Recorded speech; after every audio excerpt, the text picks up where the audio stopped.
Terima kasih Anda masih bersama kami. Bagi Anda yang baru saja bergabung, kami hadirkan kembali 3 berita utama hari ini. Pesilat remaja di Karanganyar tewas karena organ vitalnya mengalami trauma berat akibat dipukul dan ditendang berulang-ulang oleh pelaku.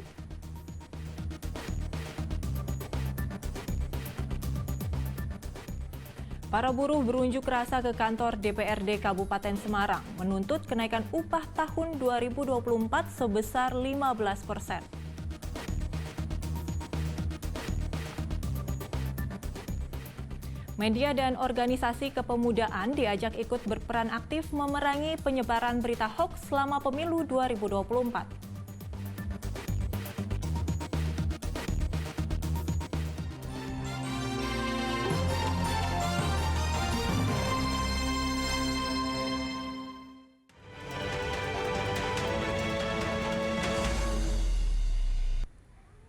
Badan Pengawasan Pemilu Bawaslu Kota Tegal menggandeng Persatuan Wartawan Indonesia, PWI dan Organisasi Kepemudaan OKP dalam Pemilu 2024. Kerjasama itu untuk mencegah serta mengawasi pemilu dari kampanye hitam dan berita bohong di media sosial.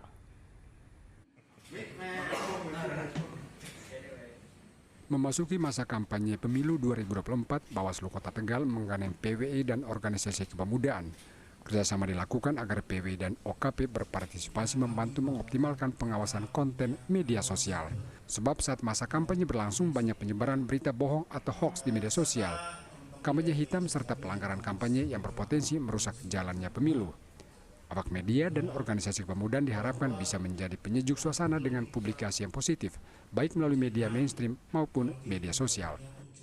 Terus terang juga saat ini sudah banyak sekali hoax-hoax ya di dunia maya, sehingga kami membutuhkan masyarakat yang melek digital untuk bisa ikut serta dalam mengawasi konten internet.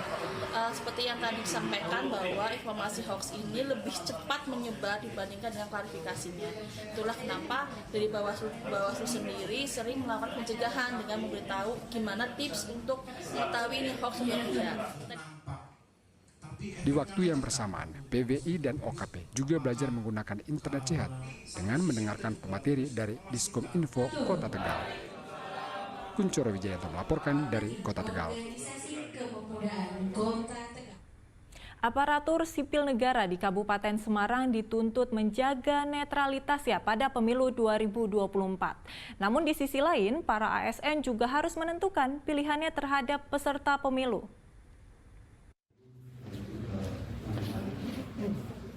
Sekda Kabupaten Semarang Jarod Supriyoto mengingatkan ASN agar menjaga netralitas pada pemilu 2024. Regulasi itu sudah diatur dalam undang-undang dan surat keputusan bersama yang telah dikeluarkan pemerintah.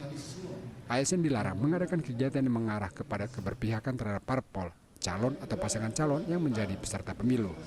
Meski demikian, ASN juga harus menentukan pilihannya pada pemilu serentak yang akan berlangsung pada bulan Februari 2024.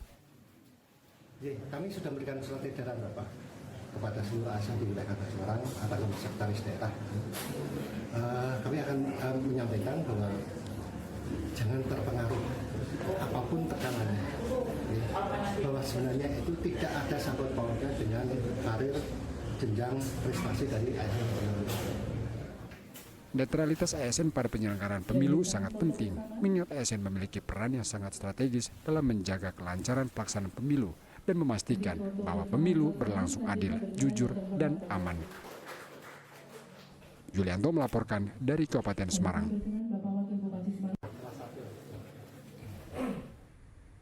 Pemerintah Kota Salatiga akan memberikan sanksi tegas kepada para aparatur sipil negara jika tidak netral pada pemilu 2024 mendatang.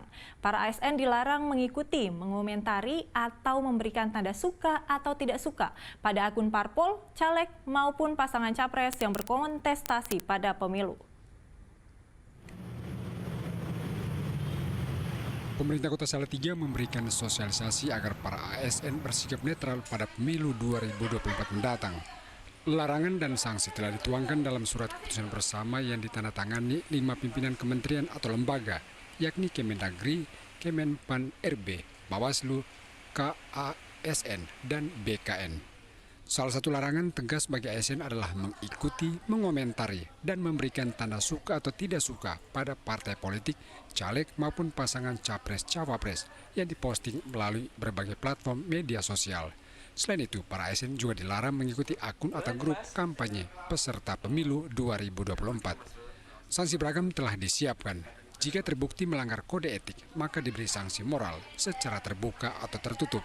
Sedangkan jika pelanggaran disiplin akan diberikan sanksi hukum disiplin ringan hingga berat, termasuk penurunan jabatan hingga pemberhentian dengan hormat sebagai ASN. Sudah kita tegaskan di dalam setiap online itu sudah kita tegaskan, jangan sampai like-nya yang berhubungan dengan pemilu jangan sampai dilaksanakan oleh ASN. Bu, ada kan? Larangan dan sanksi tegas sengaja disiapkan secara jelas agar para ASN tidak bermain api, namun ikut menjaga pemilu yang jujur, bersih, dan adil. Yulianto melaporkan dari Salatiga.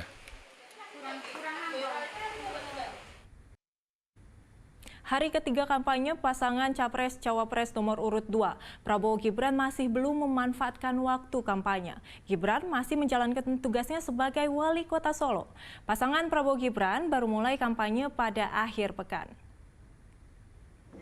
Seperti hari pertama dan kedua, Cawapres nomor urut 2 Gibran Rakabuming Raka belum memanfaatkan kesempatan untuk berkampanye. Gibran masih menjalankan tugas sebagai wali kota Solo untuk menyiapkan sejumlah event di kota Solo. Pada hari Kamis, Gibran melepas para ASN yang sudah purna tugas, termasuk Sekda Kota Solo. Gibran berterima kasih kepada para ASN yang telah mengabdi. Ia mempersilahkan para pensiunan ASN untuk ikut berpolitik dengan bergabung pada partai politik tertentu atau tim pemenangan pasangan Capres-Cawapres. Kalau ada pensiunan selalu menekankan kalau sudah purna tugas memberikan kontribusi lagi ke warga kota. Ya salah satunya bisa ikut partai politik dan lain itu salah satu kontribusi dan itu saya kira sangat baik sekali. Kalau Pak Sekda yang pensiun ini masuk ke Zayed Mas ya? Ya kalau Pak Sekda yang ini masuk ke sebagai takmir. Ketua Tim Kampanye Nasional Prabowo Gibran mengatakan pasangan Prabowo Gibran baru akan berkampanye pada akhir pekan, yakni hari Sabtu dan Minggu. Capres Prabowo nantinya memulai kampanye ke Surabaya, Jawa Timur hingga Jawa Barat.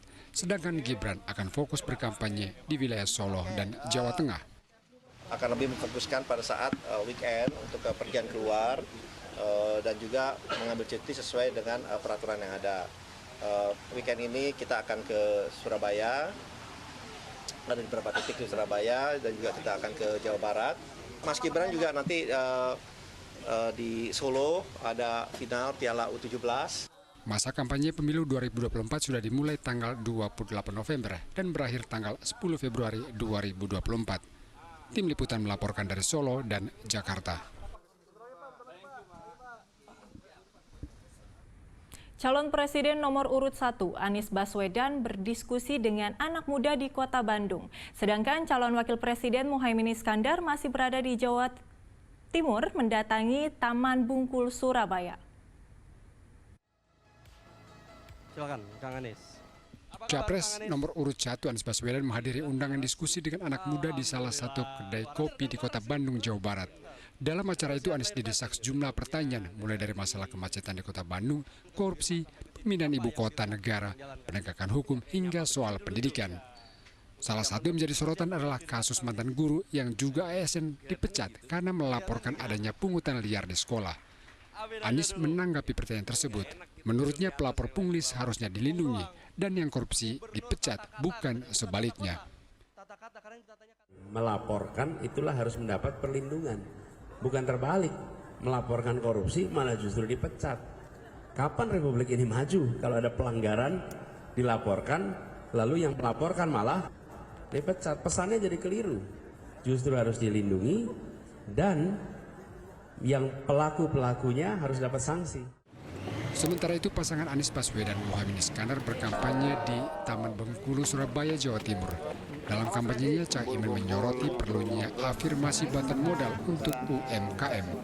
Bahkan Cak Imin menyindir jika nasib UMKM di Indonesia tidak bisa menjadi tumpuan ekonomi nasional karena ketergantungan dengan usaha besar. Jika dirinya dan Anies Baswedan terpilih nantinya, ia berjanji akan mengubah nasib pelaku UMKM. supaya nggak muter aja ketergantungan pada pertumbuhan ekonomi yang berbasis bisnis besar. Ya mau nggak mau kita afirmasi, kita harus punya keberpihakan yang serius, tidak retorik, langsung pada pokok pangkal masalahnya, memberi ruang dan akses UMKM, tidak hanya memberi akses dan ruang usaha besar. Cak Imin memilih berkampanye pertamanya wilayah Jawa Timur karena Jawa Timur merupakan lumbung suara pada Pilpres 2024 mendatang.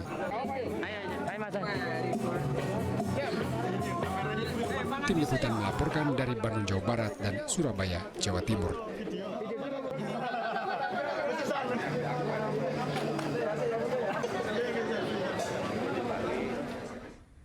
Calon Presiden nomor urut 3 Ganjar Pranowo menghadiri musyawarah besar Persekutuan Gereja-Gereja Pentakosta Indonesia di Jakarta. Ganjar menjanjikan kemudahan bagi umat Kristiani untuk beribadah dan mendirikan rumah ibadah jika nanti terpilih menjadi presiden. Hari ketiga kampanye, Capres nomor urut 3 Ganjar Pranowo menghadiri musyawarah besar Persatuan Gereja-Gereja Protestan Indonesia yang digelar di Gereja Bethel Indonesia, Mawar Saron, Kelapa Gading, Jakarta Utara. Ganjar berdialog dengan para tokoh agama. Salah satu isu yang dititipkan para tokoh agama kepada Ganjar terkait sulitnya umat Kristiani mendirikan gereja di sejumlah tempat.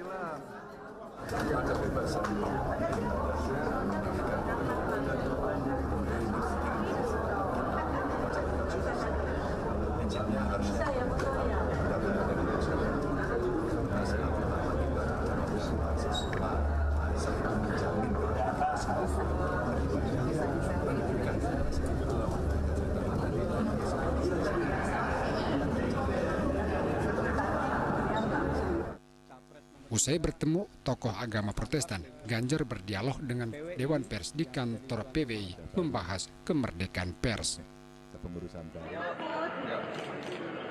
Sementara pasangan Ganjar Mahfud MD memberikan orasi ilmiah pada acara wisuda mahasiswa Universitas Bung Karno di Jakarta Expo Kemayoran, Jakarta Pusat. Kasus bisa dipesan di pasal-pasal. Kalau ada kasus ini, nanti ada mafianya yang datang. Tolong ini pakai pasal sekian ini. Dakwaannya.